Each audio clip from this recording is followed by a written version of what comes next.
I still remember the exact sound of the clock that night. Tick, tick, tick. Every second felt louder than the last. It was almost midnight, and my feet were burning inside cheap work shoes that were 2 sizes too small. The diner was nearly empty, just one drunk man asleep in the corner booth and a couple arguing quietly over cold coffee. That was my life back then. Long shifts, low pay, no future. I wiped my hands on my apron and glanced at the cracked mirror.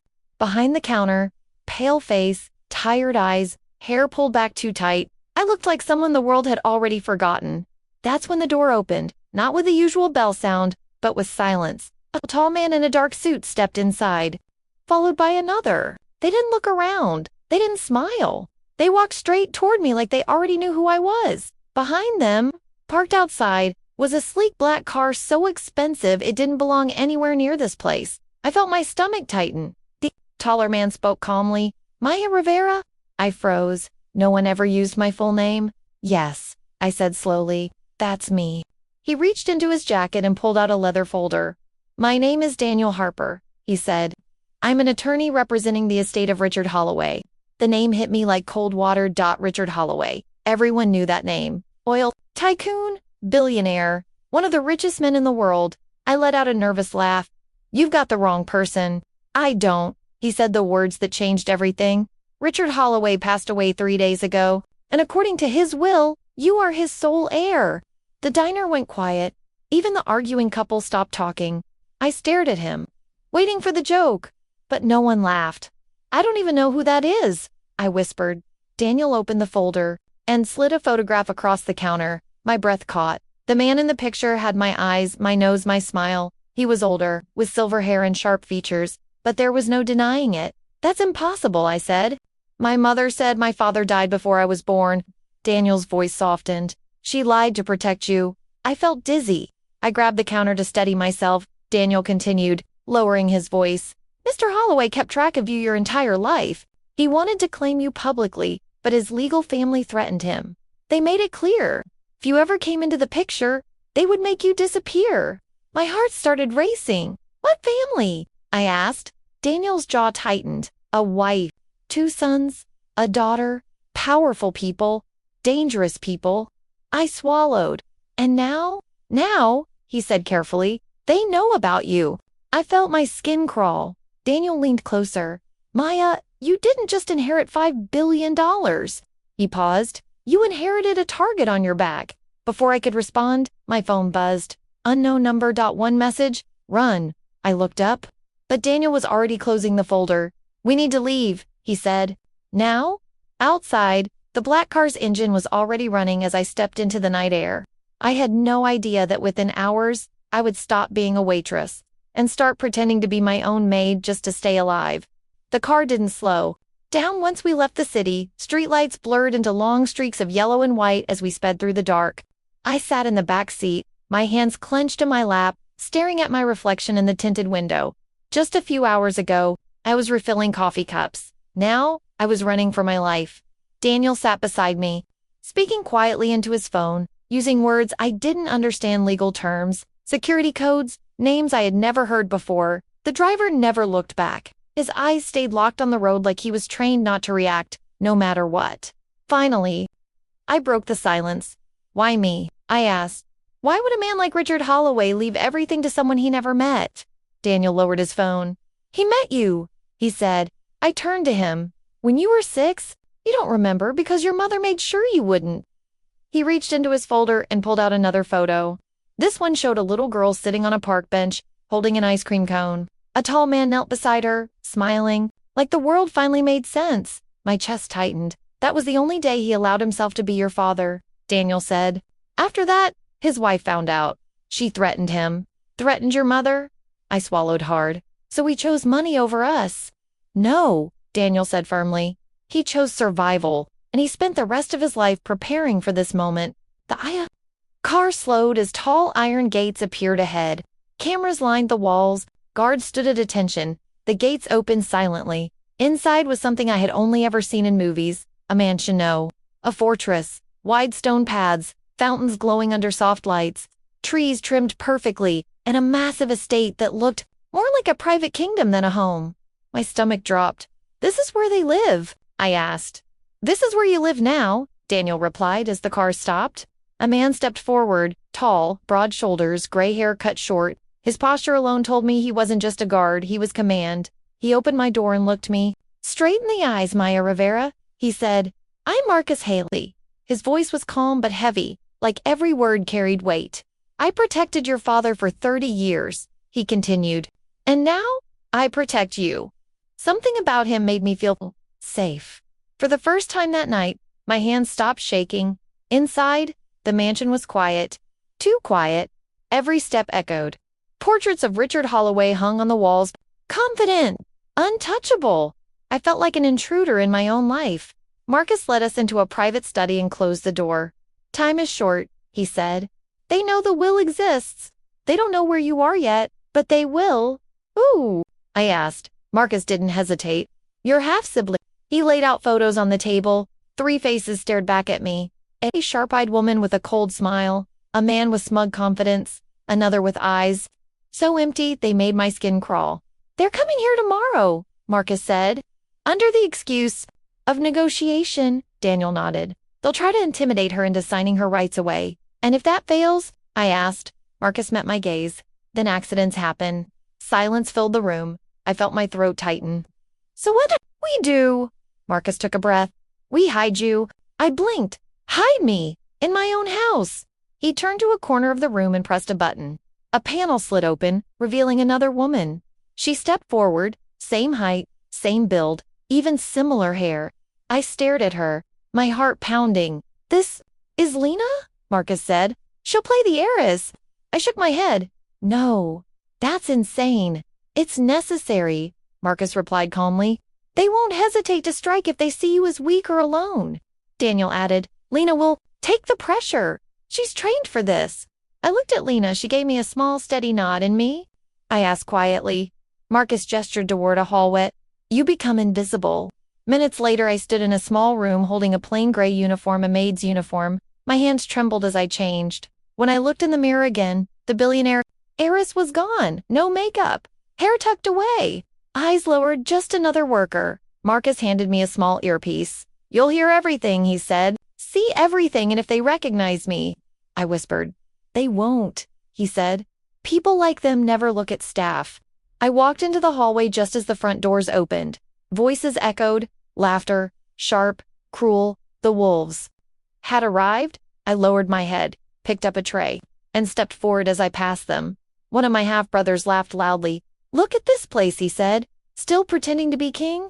I felt anger burn in my chest, but I said nothing because the most dangerous thing I could be right now was invisible. I learned something important that day. People don't whisper when they believe you don't exist. I stood near the long dining table, holding a silver tray with teacups that cost more than my yearly rent.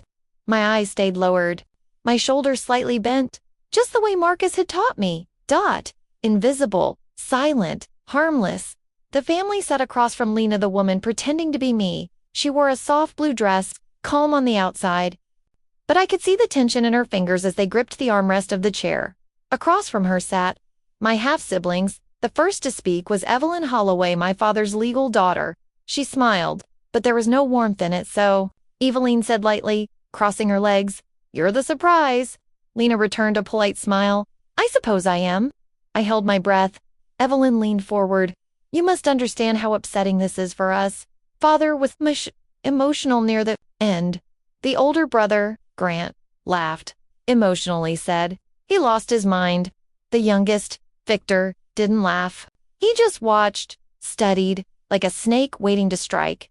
I poured tea carefully, my hands steady. Evelyn glanced at me for half a second, then looked away. Just like Marcus said, Grant waved his hand. Girl, leave the tray. I obeyed, stepping back, but staying close enough to hear. Evelyn sighed dramatically. Let's not pretend. We all know why you're here. Lena tilted her head. To honor Richard Holloway's wishes, Grant scoffed. You don't belong here. You grew up where some cheap apartment. My chest tightened. Evelyn raised her hand. Grant, please. We're being civil. Then she looked at Lena again. You can walk away from this very rich and very safe, she said softly. We'll make sure of it. Lena's eyes narrowed. And if I don't? Victor finally spoke. People fall, he said quietly. Even in beautiful houses, a chill ran through me. I turned slightly and saw Marcus standing by the door, his eyes locked on them. Evelyn smiled again. We're offering you a deal. Grant slid a folder across the table. Sign over your rights, he said. You'll get $50 million, a clean exit. $50 million. To them, that was pocket change. Lena didn't touch the folder. I'll think about it, she said. Grant slammed his hand on the table. You think you have time? My heart pounded. I stepped back into the hallway, my hands shaking as I walked away. I heard Evelyn's voice drop low. She doesn't know what she's playing with. That evening, I was cleaning near the library when I heard footsteps. Victor's voice low, calm. I can make this easier for you, he said. I froze behind the door, Lena replied carefully. I'm listening. Victor laughed softly. My sister likes intimidation. My brother likes noise.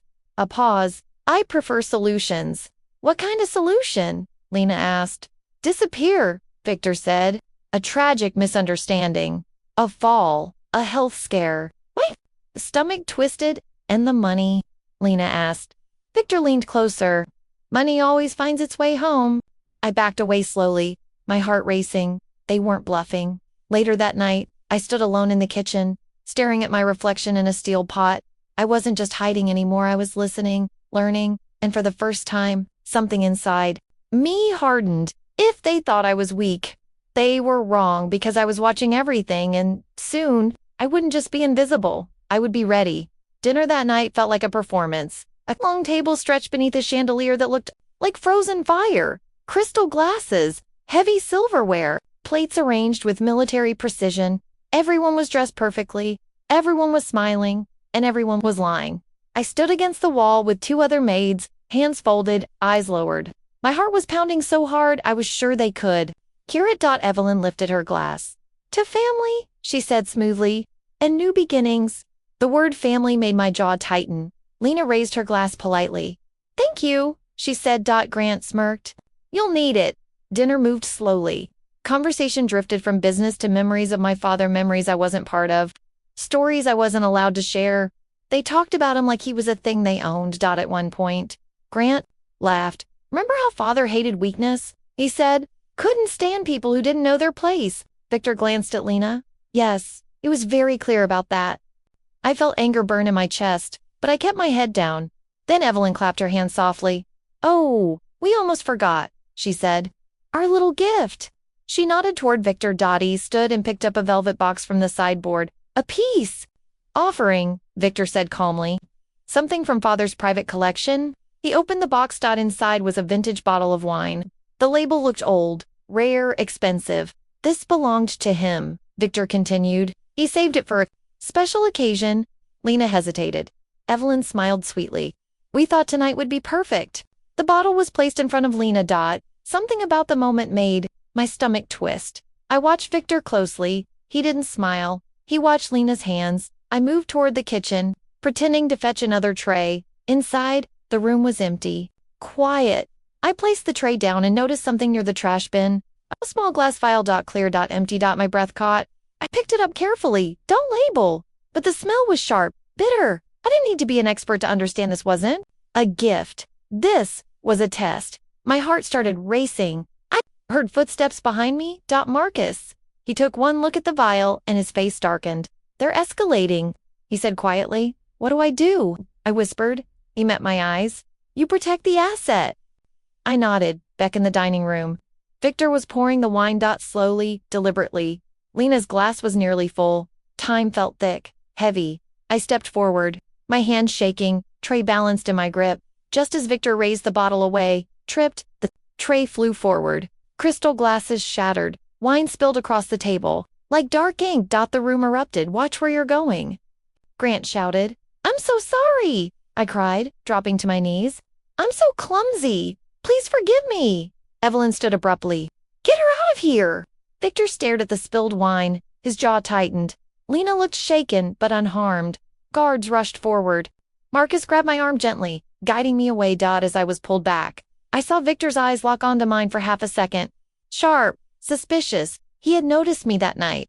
I sat alone in my small room staring at my hands. I had crossed a line. They knew something was wrong. The game had changed, and I knew one thing for sure now. They weren't here to negotiate. They were here to end me. The next morning, I woke before sunrise. The estate was quiet, too quiet, the kind of silence that hums in your ears and makes every shadow feel like a threat. I slipped into my gray uniform, pulling the apron tight around my waist. Lena had already left for the study to review some estate documents, and the family was still asleep or at least pretending to be. I moved down the hall, earpiece buzzing softly. Marcus's voice was low in my ear. "Stay sharp," he said. "They suspect more than you think." I froze. "What do you mean?" I whispered. "They're watching closer." Victor noticed something last night. My heart skipped a beat. Victor, the youngest, the quiet one, the one who spoke softly, but with a sharpness that cut deeper than any shout. He had seen something in the spilled wine, something I hadn't counted on. I nodded to myself and continued into the kitchen. As I polished silverware, my mind raced. I had to see everything, hear everything, learn their secrets before they made their move. That's when I found it hidden. Beneath the sideboard, a small, black camera.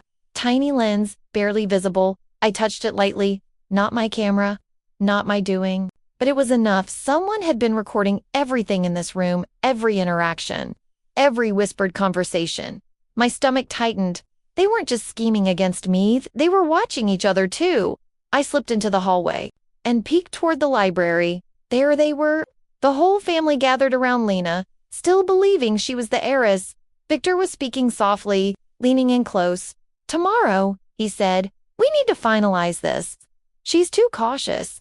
Too clever. We can't leave anything to chance." I stepped back, heart pounding.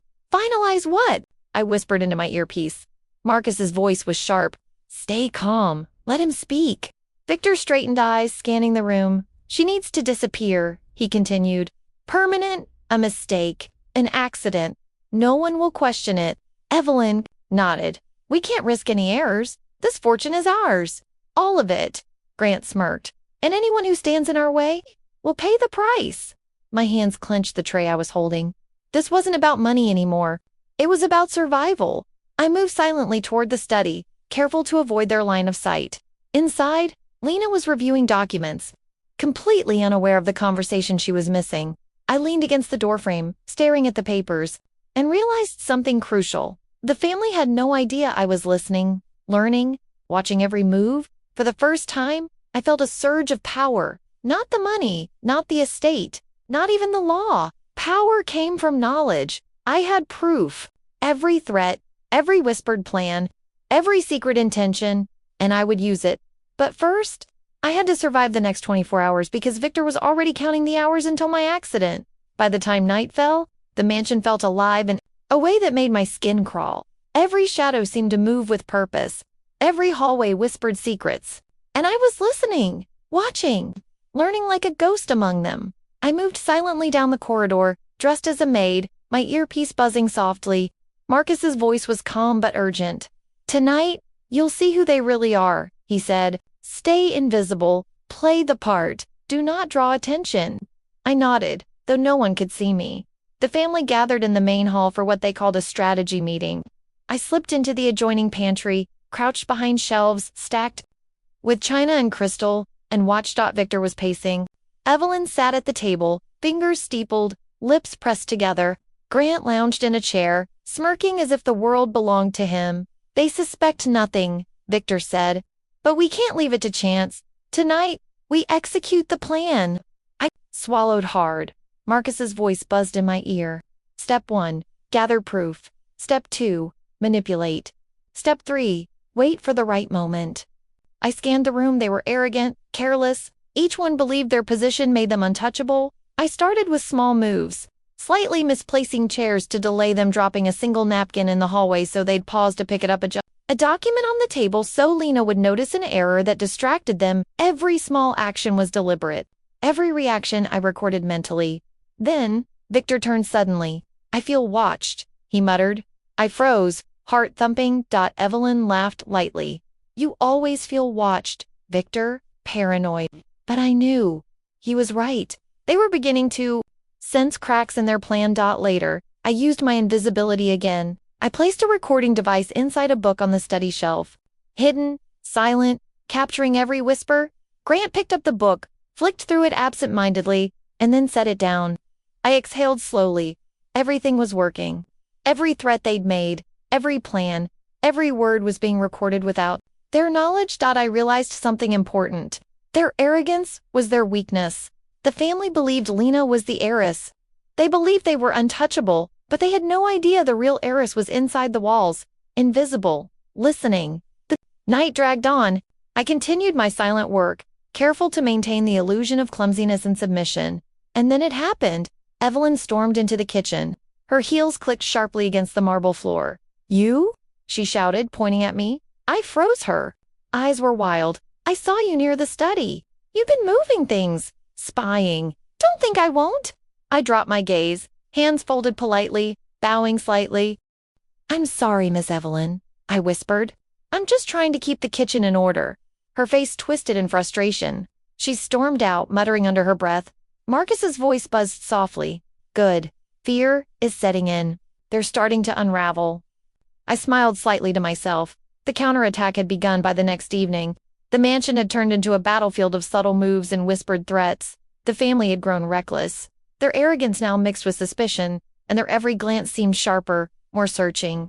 I moved through the halls like a shadow, every step measured, every tray carried carefully, all the while listening, learning, recording. Lena was playing her role perfectly. She smiled, bowed, and accepted every insult, bribe, and subtle threat thrown her way. But behind that calm exterior, I could see the cracks forming, the first signs of fear and frustration among the wolves. Victor was the most dangerous, the quietest, most calculating, and the first to notice the patterns. He paced the study, muttering about mistakes, whispers, and someone moving unseen. Evelyn and Grant were unraveling in their own ways. Evelyn snapped at the staff over trivial mistakes, revealing impatience and fear. Grant tried to assert control with jokes and sarcasm, but his smirk faltered when Lena remained calm and poised, ignoring his provocations. That night, I prepared my first real counterattack. Inside the pantry, I set small coups: a misplaced pen, an open document that accidentally revealed part of a fake ledger, and strategically left a few confidential papers within accidental reach of the family. Each step was designed to make them believe the heiress Lena was more vulnerable than she appeared. Then came the piece de resistance, a hidden camera in the library capturing every meeting, every scheme, every secret, every threat uttered by the family was documented. I watched as Victor leaned in toward Lena, unaware of my recording device in the shelf above. "Tomorrow," he whispered, "we end this. She won't see it coming." I swallowed hard. It was worse than I imagined. Their greed was deadly, their patience gone. Later, as I walked past the dining room, I overheard Evelyn and Grant arguing quietly. "She's too clever," Evelyn said. "I can feel it. Something's off." Grant laughed nervously. "Paranoid, Evelyn? We have the upper hand. She's just a child playing at being an heiress." I smirked silently. The game was theirs to play, but they were falling into my hands. I returned to my quarters and looked at my reflection. The maid's uniform, the lowered eyes, the invisible persona was my armor now. The family had no idea the real heiress was inside these walls, observing, controlling, and preparing for the final move. And I knew one thing: tomorrow would change everything, because while they plotted, I had proof. Every whispered threat, every cruel plan, every murderous intent. The wolves were circling their prey, but the prey was ready. The morning air was thick with tension. The estate was unusually quiet, as if it sensed what was about to happen. I stood in my small room, dressed in my plain gray uniform, staring at my reflection in the mirror. The heiress I once was, the woman who had been invisible, the silent observer, they were all merging into one. Today, everything would change. Marcus's voice buzzed softly in my ear. "They're ready," he said. "The meeting will start in an hour. Be ready." I nodded, though no one could see me. Downstairs, the family gathered in the main hall. Victor's face was rigid, controlled. Evelyn's lips pressed together in determination. Grant's smirk was gone, replaced with a hint of unease. They believed Lena was still the heiress. They had no idea the real one was standing just beyond the door. Invisible, listening, ready? The lawyer arrived first. Daniel stepped into the room carrying the documents. "You all understand the terms," he said. "This is the final signing," Evelyn smiled. "Of course," she said. "We'll finalize everything today." Lena remained calm, pretending to be nervous but unaware of the silent observer who had already recorded every threat, every malicious plan, every attempt at intimidation. I moved closer, tray in hand. careful not to draw attention. Victor leaned toward Lena. "Don't get comfortable," he whispered. "We'll see how much you really know." I froze, barely breathing. Then the moment came. Daniel cleared his throat. "Before we begin, I have something to show you." He tapped a button on his tablet. On the large screen behind him appeared, "Every secret recording." Evelyn gasped. Grant froze. Victor's jaw tightened. The screen showed them, whispering, plotting, threatening.